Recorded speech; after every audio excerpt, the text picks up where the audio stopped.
Bien le bonjour à toutes et à tous, c'est le docteur, et aujourd'hui nous allons nous attarder sur un deck méta actuel, qui est tout simplement Raizil Mitsurugi.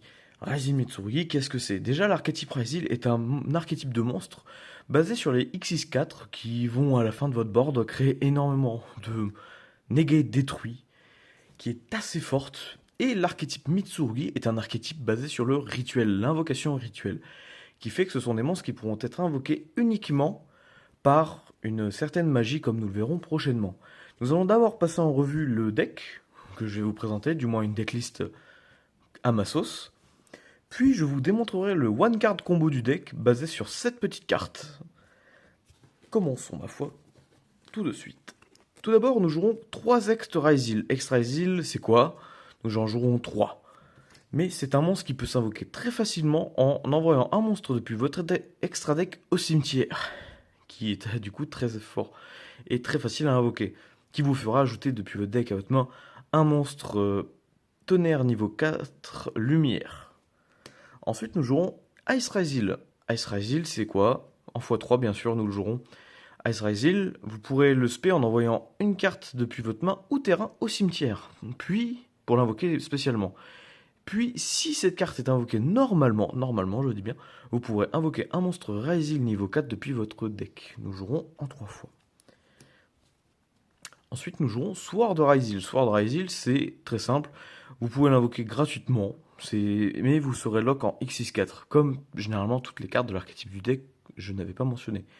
Et vous allez ajouter depuis votre deck à votre main un monstre Pyro Lumière, très simple.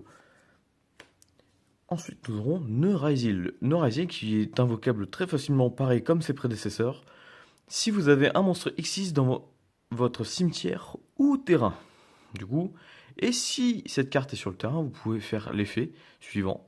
Vous pouvez envoyer une carte depuis votre terrain ou main au cimetière, puis invoquer spécialement un monstre Raizil depuis votre cimetière en mode défense et ces effets seront annulés. Maintenant, nous allons passer à l'archétype Mitsurugi. Le boss monster ici présent, c'est Ame no Murakumo no Mitsurugi, qui est un monstre invocable uniquement par rituel Mitsurugi. Puis, en plus, lorsque cette carte est sur le terrain, lorsque votre adversaire va déclarer un effet de carte, vous pouvez lui faire défausser une carte ou annuler l'effet. Ce qui est très fort si votre adversaire n'a plus de carte en main, qui l'obligera à negate l'effet. Puis, en plus, si cette carte est sacrifiée, vous pouvez ajouter à votre main une carte Mitsurugi depuis votre deck, puis invoquer spécialement cette carte, et uniquement si elle est sacrifiée, que nous jouerons en 2 fois. Ensuite, nous avons Ame no Mitama no Mitsurugi, non Futsu, pardon, qui lui est pareil, invocable uniquement via rituel Mitsurugi ou par son propre effet qui va suivre. Lorsque votre adversaire va invoquer un monstre, spécialement un monstre, c'est ça, une seconde. Plusieurs monstres, voilà, invoque spécialement un ou plusieurs monstres. Vous pouvez invoquer spécialement un monstre Mitsurugi depuis votre cimetière sur le terrain, qui, vous le verrez par la suite, peut être très fort pour annuler des destructions. Et si cette carte est sacrifiée, vous pouvez ajouter, pareil comme son prédécesseur, une carte depuis votre deck à votre main Mitsurugi et invoquer spécialement cette carte, que nous jouerons qu'en x1. Ensuite, nous passons au monstre classique, on va dire, de l'archétype. Nous allons jouer en x3 Mitsurugi no Mikoto Saji, qui lui, lorsqu'il est invoqué normalement ou spécialement, va nous permettre d'ajouter une magie piège Mitsurugi. Puis, si cette carte sur le terrain, vous pouvez avoir l'effet suivant.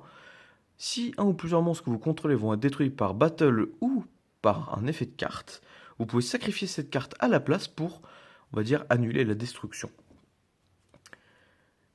Ensuite, nous aurons son confrère Mitsurugi no Mikoto Kusanagi. Kusanagi qui d'ailleurs est mon préféré, il est trop stylé. Mais en plus, lui, il va avoir comme effet très simple. Lorsque cette carte est norme ou spé, vous pouvez ajouter à votre main une carte Mitsurugi dans votre cimetière. Et pareil, même effet que Saji, si cette carte est sur le terrain et que des monstres vont être détruits par battle ou par effet de carte, vous pouvez la sacrifier à la place. Et nous jouerons en une seule fois. Ensuite, nous aurons Mulcharmi Purulia, une carte très forte dans le format actuel, qui dit très simplement, si vous ne contrôlez aucune carte, vous pourrez la défausser, puis, à chaque fois que votre adversaire va invoquer spécialement depuis sa main, vous pourrez piocher une carte. Et à la fin du tour, si les cartes que vous avez dans votre main sont supérieures aux cartes contrôlées par votre adversaire plus 5, vous allez mélanger les cartes en trop, dans votre deck au hasard. C'est-à-dire que votre adversaire ne saura pas qu'est-ce qui va être mélangé ou pas. Et que nous jouerons en x3. Ensuite, nous jouerons un hurluberlu et oiseau de verrouillage, qui ne sera pas utilisé comme staple, mais comme anti-staple. Car le deck Mitsurugi Razil est très susceptible de se prendre drôle, car beaucoup de cartes vont devoir être ajoutées à la main.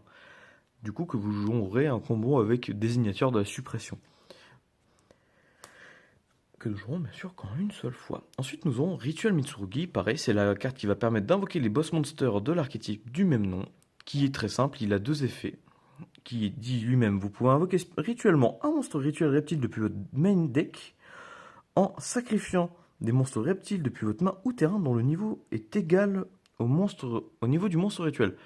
Puis son deuxième effet, c'est l'inverse. Vous allez invoquer rituellement, un monstre reptile depuis votre main, depuis votre main, en sacrifiant max 2 monstres reptiles depuis votre main, deck ou terrain, dont le niveau est égal au niveau du monstre rituel. C'est-à-dire que vous avez une spé rituelle du deck et une spé rituelle de la main.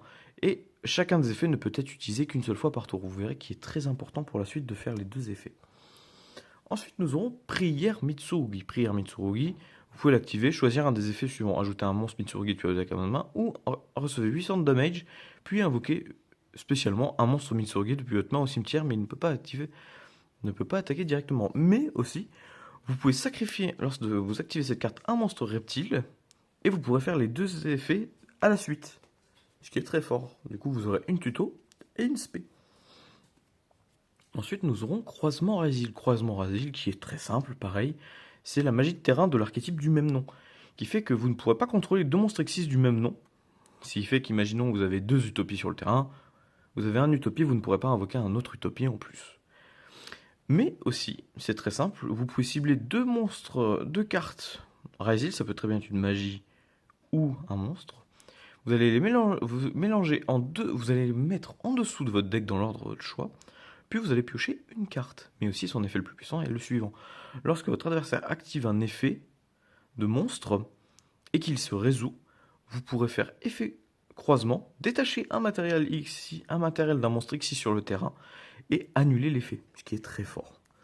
Ensuite, une carte que tout le monde connaît suite à l'archétype Snake Eye, Bonfire, ou Bonfire, Feu Ardent, qui dit ajouter depuis votre deck à votre main un monstre pyro niveau 4 max depuis votre deck à votre main. C'est très simple, très efficace, qui est très fort d'ailleurs.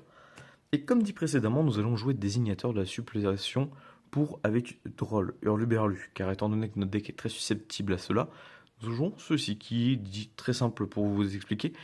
Déclarez un nom de carte, bannissez la carte depuis votre deck ou main, et si vous le faites, annulez ses effets. C'est-à-dire que votre adversaire va tenter de vous Droll, vous pourrez activer désignateur, vous allez déclarer Hurluberlu ou oiseau de verrouillage, vous allez la bannir depuis votre main ou deck, et vous allez annuler ses effets jusqu'à la fin du tour. Ça veut dire que votre adversaire ne pourra pas l'activer en 2 fois, imaginons. Et ceci, vous le jouerez en x2 ou x3 selon votre decklist, bien sûr. Moi, je le joue en x2.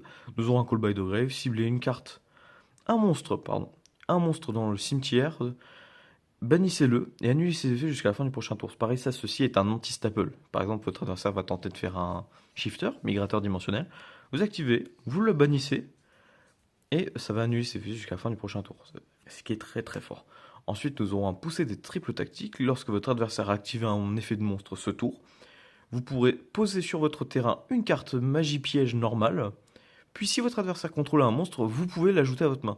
La carte qui a été posée par cet effet ne peut pas être activée ce tour-là. À ce moment-là, vous jouerez plus des pièges dans cette optique-là.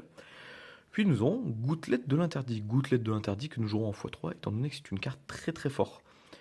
Ça fait quoi très simplement, Forbidden Droplet? Ça dit simplement défausser un nombre de cartes que vous souhaitez de votre main au cimetière, puis cibler un nombre de monstres égal ou inférieur aux cartes que vous avez défaussées. Vous allez cibler ces monstres, annuler leurs effets et en plus diviser leur attaque par 2. Et ce qui est fort dans cette carte, c'est la suite. En fonction de ce que vous aurez défaussé, par exemple une magie, votre adversaire ne pourra pas répondre à l'activation avec par exemple une magie. Si vous avez défaussé une piège, votre adversaire ne pourra pas faire un piège pour negate la carte. Ou un monstre, si vous avez défaussé un monstre. Et ça, c'est très fort dans le format actuel. Voilà, en x3. Ensuite, en x3, nous jouerons Infini éphémère, très simple. Si vous ne contrôlez aucune carte, vous pouvez la jouer depuis votre main. Pendant le tour adverse, cibler une carte, annuler ses effets, Puis si cette carte était posée sur le terrain et qu'elle est activée, vous avez, comme j'ai dit précédemment, ciblé un monstre, annuler ses effets, mais en plus, si cette carte était posée, toute la colonne où cette carte était située, les magies ne pourront pas être activées dedans, ce qui est très fort. Et ensuite, une grande purification Motsurugi. Lorsque votre adversaire active une carte ou un effet, vous pouvez sacrifier un monstre reptile de minimum niveau 5, annuler l'effet, et si vous le faites, détruisez la carte. Vous pouvez bannir cette carte depuis votre cimetière, puis cibler un monstre reptile dans votre cimetière, invoquez-le spécialement, et si vous le faites, sacrifiez un autre monstre que vous contrôlez, et vous ne pouvez utiliser chacun des effets, un seul effet par tour, ce qui fait que ça aurait été très très fort sinon dans l'optique, où ça refaisait des spés très faciles. Ensuite, nous aurons agrégateur méréologique. Pour passer à l'extra deck, bien sûr, je n'ai pas fait la transition. Agrégateur méréologique dans le deck ne sera pas utilisé comme monstre. Il va surtout être utilisé comme matériel grâce à l'archétype Ryzil, car si cette carte est envoyée au cimetière, vous allez cibler une carte sur le terrain et annuler ses effets, ce qui est très fort dans l'optique. Ensuite, nous aurons Chevalier Exiton Colonie du Mal, qui est une sorte de Zeus, on va dire ça, car vous allez détruire toutes les cartes sur le terrain en détachant un matériel, qui est très fort dans le deck. Nous aurons Baguska, qui dit que lui, quand il est en défense, toutes les cartes vont passer en mode défense, et en plus, tous les monstres en mode défense auront leur effet annulé. Et dites-vous que les monstres X64 seront très faciles à invoquer pendant le tour adverse suite à une carte que je vais présenter dans le combo. Nous aurons Dugarès l'intemporel, qui lui est un monstre niveau 4, qui peut vous faire skip votre draw phase, piocher 2 puis défausser 1. Vous pouvez skipper la prochaine main phase, puis vous allez invoquer spécialement un monstre depuis votre cimetière en position de défense. Ou vous pouvez sauter la prochaine battle phase, vous pouvez cibler un monstre que vous contrôlez. Faites-lui doubler son attaque jusqu'à la fin du tour, ce qui est très fort. Nous aurons un dragon de la tornade, effet très simple, vous pouvez détacher un, effet rapide, détruisez une magie piège sur le terrain. Très efficace. Et là nous allons passer au Ryzil, que nous allons voir par la suite. Propulseur du Ryzil, lui c'est un monstre très simple. Quand il est invoqué spécialement, vous pouvez cibler une carte Ryzil dans votre cimetière, attachez-la comme matériel, et il en faut déjà 2 minimum. Ce qui fait que vous aurez minimum 3 matériels à son invocation. Vous pouvez détacher 2 cartes, puis vous allez ajouter 2 cartes Ryzil depuis votre deck à votre main. C'est très fort et très efficace étant donné que c'est très important pour le combo qui va suivre, que nous jouerons en 2 fois. Alors là, il est un peu, j'ai pas préparé l'extra deck. Nous jouerons en 2 fois. Ensuite, la carte la plus importante de l'archétype en lui-même, Ryzil Détonateur. Détonateur Ryzil, c'est très simple.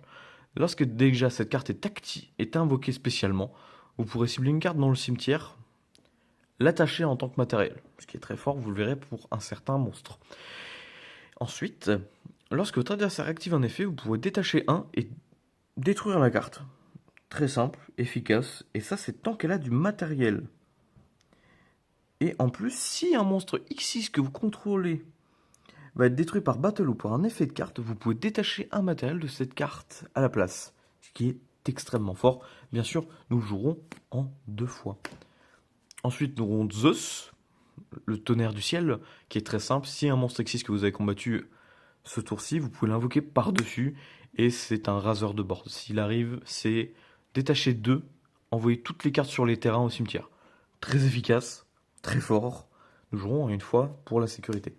Ensuite, nous aurons un héros de la lumière, on va dire. J'ai oublié son nom en français, ma foi, qui est très simple. Lui, son effet, il va pas être invoqué en tant que synthoniseur ou synchro, mais il va être là, surtout dans l'optique de lorsqu'il est envoyé au cimetière, vous allez ajouter depuis votre deck à votre main une carte rituelle ou un monstre rituel. Du coup, Rituel Mitsurugi ou les Murakumo. Nous aurons un résident des abysses qui est pareil très fort contre les decks zombies, étant donné que lui, en effet rapide, il pouvait détacher un matériel. Votre adversaire ne peut plus activer d'effet depuis son cimetière, ce qui est très fort, ma foi. Et en plus que vous pourrez l'invoquer pendant le tour adverse si vous le décidez de l'envoyer pendant le futur combat que je vais vous présenter. Un roi des lutins sauvages, très important pour la stratégie pour le one card combo. Niveau 4, une fois par tour, vous pouvez détacher un matériel de cette carte, attention, c'est pas une fois par tour l'effet, vous allez voir par la suite. Ajouter un monstre reptile depuis le deck à main. Puis, jumeau de l'éclipse, la carte la plus importante, je trouve, dans la stratégie du one card combo, qui dit... Vous pouvez traiter des monstres X6 rang 4 comme des matériels à cette carte. C'est-à-dire que si vous avez un lutin sauvage Et par exemple un Saji, un Saji le monstre niveau 4, vous pouvez utiliser le roi des lutins sauvages ainsi que le monstre pour l'invoquer. Mais nous pencherons plus simplement sur ces effets après. Puis si cette carte est envoyée au cimetière, vous pouvez cibler un monstre X64, l'invoquer spécialement, puis cibler un autre monstre X64 dans votre même cimetière et lui attacher en matériel. Pour activer cet effet, vous devez tout simplement d'abord avoir 2 monstres X64 dans votre cimetière, sinon vous ne pourrez pas résoudre cet effet. Et alors il y a aussi un autre effet, vous pouvez détacher un matériel de cette carte. Durant à chaque battle phase, cette carte peut faire max 2 attaques sur des monstres. C'est très fort, elle peut attaquer beaucoup, mais c'est pas cette optique-là qui va être recherchée, ce sera plus son effet de respect. Nous allons ensuite passer maintenant au One Card Combo. Le One Card Combo que je vous expliquais bien plus tôt. Avec Ext, Ryzil. Oula, évitez de se partir. Donc nous allons commencer dès maintenant. Avec seulement cette carte, vous pourrez faire un board très puissant. Alors, explication. D'abord, nous allons faire effet Ext Ryzil. Nous allons envoyer, depuis notre deck au cimetière, un monstre Xyz. Là, par exemple, dans l'optique, imaginons que mon adversaire a un monstre, a un deck zombie. Nous allons envoyer un résident des abysses. C'est très important pour la suite, vous le verrez. Nous allons invoquer spécialement Ext Ryzil, faire son effet pour ajouter depuis votre deck à votre main un monstre tonnerre pyro. Et vous allez voir, nous allons ajouter tout simplement depuis notre deck à notre main épée Ryzil, que nous allons invoquer spécialement, gratuitement, mais nous serons lock en X64. Et Ext Ryzil avait le même effet aussi. Nous sommes lock en X64, mais étant donné que le deck est basé là-dessus, ce n'est pas un problème. Du coup, nous allons faire effet épée Ryzil lorsqu'elle est SP. Nous allons tuto un monstre pyro lumière depuis notre deck à notre main, et nous allons ajouter Ice Ryzil. Et lui, nous n'allons pas l'invoquer maintenant, car vous allez voir. Nous allons faire une X64 avec Sword et Ext. Nous allons faire Roi des lutins sauvages. Roi des lutins sauvages est fait. Nous allons détacher un Ext par exemple. Nous allons tuto un monstre tout simplement reptile. Comme ça, si je le mélange pas, c'est plus simple pour aller chercher les cartes. Nous allons tuto Saji. Saji qui lui met. Nous allons faire Norme Saji. Saji est fait. Nous allons tuto une carte magie piège Mitsurugi. Et par cet effet-là, nous allons tuto le rituel Mitsurugi, que nous allons ajouter à notre main. Pour l'instant, en main, nous avons Ice Ryzil et le rituel Mitsurugi. Ensuite, nous allons faire une X64 avec, comme je vous l'ai dit précédemment, l'effet de jumeau de l'éclipse, qui peut utiliser les monstres rang 4 pour son invocation. Nous allons l'invoquer. Et ensuite, nous allons faire effet Int Ryzil. Nous allons envoyer jumeau de l'éclipse au cimetière. Puis nous allons spé Ice Ryzil. Par le même effet, vu que jumeau de l'éclipse a été envoyé au cimetière, nous pouvons cibler le roi des lutins sauvages, puis lui attacher résident des abysses comme matériel, et l'invoquer spécialement. Du coup, nous allons invoquer spécialement notre cher ami, le roi des lutins sauvages. Et nous allons faire son effet, car voyez-vous, son effet n'est pas une fois par tour, c'est une fois par carte. Du coup, nous refaisons l'effet, détacher un matériel, et nous allons tuto. Cette fois-ci, un monstre reptile, comme vu précédemment. Et le monstre que nous allons tuto par cet même effet est Murakumo no Mitsurugi, que nous allons invoquer très simplement maintenant. En activant Rituel Mitsurugi, nous allons tenter d'invoquer Ame no Murakumo. Mais en envoyant depuis le deck au cimetière, tout simplement Mitama. En le sacrifiant, bien sûr. Ce n'est pas envoyé au cimetière, c'est le sacrifier. Nous allons le sacrifier pour l'invocation. Du coup, nous allons invoquer Murakumo. Mais ensuite, nous allons avoir l'effet de Mitama au cimetière. Mitama qui va avoir un effet très simple. Lorsqu'il est sacrifié, vous pouvez ajouter depuis votre deck à votre main une carte Mitsurugi. Puis, la caméra part, invoquer spécialement cette carte. Nous allons d'abord ajouter la carte suivante, Prière Mitsurugi. Puis nous allons réinvoquer Mitama. Nous réinvoquons Mitama. Et nous allons jouer Prière Mitsurugi. Et nous allons sacrifier Murakumo. Du coup, ce qui fait que maintenant, nous pouvons ajouter un monstre Mitsurugi depuis notre deck à notre main, puis invoquer spécialement un monstre Mitsurugi depuis notre deck depuis notre cimetière aux mains, mais il ne pourra pas attaquer directement. Du coup, d'abord, nous allons ajouter. Nous allons ajouter. Là, l'idée serait par exemple d'ajouter Saji, par exemple pour un futur tour où nous devons repartir, étant donné que c'est aussi un combo starter pour Mitsurugi. Et maintenant, nous allons faire le second effet, invoquer spécialement. Et nous allons invoquer spécialement Saji du cimetière. Mais, vu que Ame Murakumo a été sacrifié, nous allons faire son effet, qui a le même effet que Mitama. Et nous allons tout simplement tuto une carte Mitsurugi. Et nous allons tuto la grande purification. Très efficace aussi dans l'optique. Et il va se réinvoquer spécialement. Très simple, efficace. Et maintenant, nous allons faire une X64. X64, nous allons faire propulseur Duo Raisil. Pareil, lorsqu'il est invoqué effet, nous allons cibler un monstre Raisil dans notre cimetière, Ext, et nous allons lui attacher comme matériel. Voici. Maintenant, nous allons faire son effet. Nous allons détacher deux. Moi, par exemple, dans l'optique, je vais détacher Saji et Ice. Et alors, là aussi, c'est très important, celui que vous allez détacher.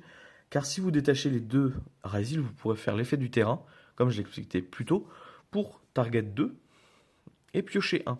Ou, si vous envoyez Saji, vous pourrez la réinvoquer au tour suivant grâce à l'effet de Mitama, qui protégera vos monstres de la destruction. Nous y sommes. Du coup, là, je vais ajouter à l'effet de propulseur 2 cartes Raisil. Et là, les cartes que nous allons ajouter, c'est tout simplement le croisement Raisil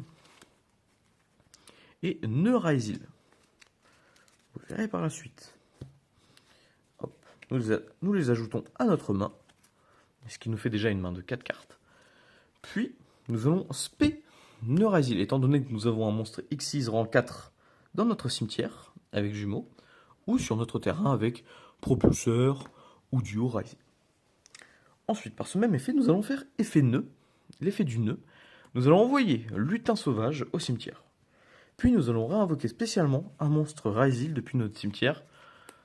Mais ces effets seront annulés et en mode défense. Nous le réinvoquons. Nous allons réinvoquer Sword ou Ice. Cela dépendra de votre souhait. Nous allons faire une X64 maintenant. Et nous allons faire détonateur Raisil. Maintenant, nous allons voir l'effet détonateur Raisil qui va s'activer. Nous allons cibler jumeau, car jumeau c'est lorsqu'il est envoyé au cimetière, ça veut dire que vous pourrez le faire aussi pendant le tour adverse. Nous allons lui attacher, ce qui est déjà très très bien. Nous lui attachons, et là déjà nous sommes déjà sur un excellent board, mais nous n'avons même pas fini, car nous avons aussi la grande purification Mitsurugi, que nous allons set pour plus tard. Nous allons aussi avoir Mikoto, qui lui restera en main pour un futur, et activer croisement, qui lui est une negate pour la majeure partie du temps. Ensuite, imaginons, là je termine mon tour. Là votre adversaire va invoquer spécialement un monstre, soit vous allez pouvoir faire l'effet de Mitama pour réinvoquer Saji, qui est très simple, qui va protéger les monstres de la destruction ou par battle, ou vous allez faire effet Raisil détonateur Raisil, vous allez détruire sa carte. Mais vous allez devoir détacher une carte, et vous allez détacher jumeau. Là, dites-vous qu'on est pendant le tour de l'adversaire. Mais là, sauf que là, vous allez déclarer l'effet de jumeau. Étant donné qu'il a été envoyé au cimetière, vous allez pouvoir par exemple cibler, comme je vous l'ai dit précédemment, Résident des Abysses, Lutin Sauvage, et cette fois-ci, vous allez attacher à Résident des Abysses, Lutin Sauvage. Ce qui fait que vous allez invoquer pendant le tour adverse un Résident des Abysses. Et après, vous pouvez faire effet rapide, Résident des Abysses, détacher 1, et vous allez lock son cimetière. Votre adversaire ne pourra plus activer d'effet au cimetière. Vous aurez une grande purification Mitsurugi pour la respect et annulation d'effets. Des negates en veux-tu, en voilà, avec les monstres X6 Raisil. Le monstre Murakumo qui va faire une défausse obligatoire ou une negate. Mitama qui va respect. Et voici, c'était tout pour les combos Raisil. J'espère que cette vidéo vous aura plu. Alors la caméra part un peu dans tous les sens à certains moments, étant donné que ce n'est pas le même trépied que d'habitude. Mais voici le combo Raisil Mitsurugi ainsi que sa deathlist. J'espère que cette vidéo vous plaira, bien sûr, parce que j'ai vu que la vidéo Force Arcane, ce qui m'a fait énormément plaisir, avait atteint 700 vues, ce qui, pour certains, pourrait sembler peu, mais moi qui ai commencé très peu longtemps dans ce domaine, m'a rendu assez content. Alors j'espère que cette vidéo vous plaira. La prochaine vidéo sera sûrement basée sur Yubel, un monstre iconique de GX, ou Dogmatika, un deck que que j'ai acquis récemment. Et voilà. J'espère que cette vidéo vous aura plu, qu'elle vous aura aidé, surtout pour la méta, on va dire, étant donné que c'est un combo assez long, mais il est assez facile à faire. Voilà, voilà. Et merci de m'avoir écouté. Abonnez-vous, partagez bien sûr, si vous le souhaitez. Laissez un petit commentaire, j'y répondrai très facilement. Merci à vous, passez une excellente journée et prenez soin de vous.